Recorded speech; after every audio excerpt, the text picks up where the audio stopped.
आणि बुलेटिनच्या सुरुवातीलाच बातमी आहे मध्य रेल्वे संदर्भातली। मध्य रेल्वेची वाहतूक विस्कळीत झाली आहे। ओव्हरहेड वायरवरती एकानं उडी मारलेली आहे आणि त्याचमुळे मध्य रेल्वेची वाहतूक ही विस्कळीत झाली आहे। घाटकोपर रेल्वे स्थानकावरचा हा सगळा धक्कादायक प्रकार आहे।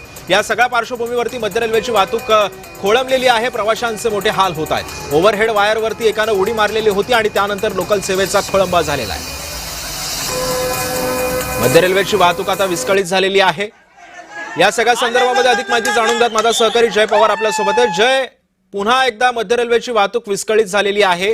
साधारण किती वेळापर्यंत ही वाहतूक आता खोळंबलेली होती आणि आता वाहतूक सुरळीत झालेली आहे का?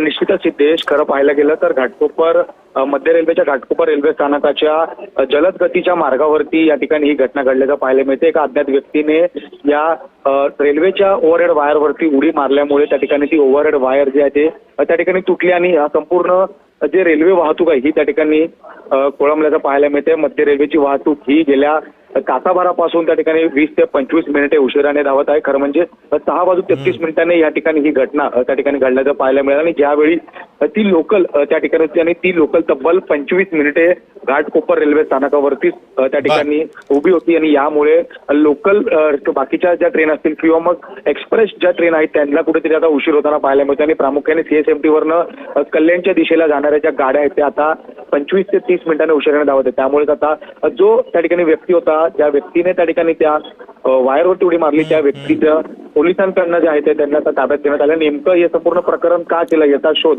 हा रेल्वे पोलिसांकडनं सुरू आहे आणि सध्या त्या संपूर्ण जी वाहतूक त्यामुळे एकंदरीतच लवकरात लवकर ही मध्य रेल्वेची वाहतूक सुरळीत व्हावी अशी आपण आशा बाळगूया। धन्यवाद तू दिलेल्या सविस्तर माहितीबद्दल।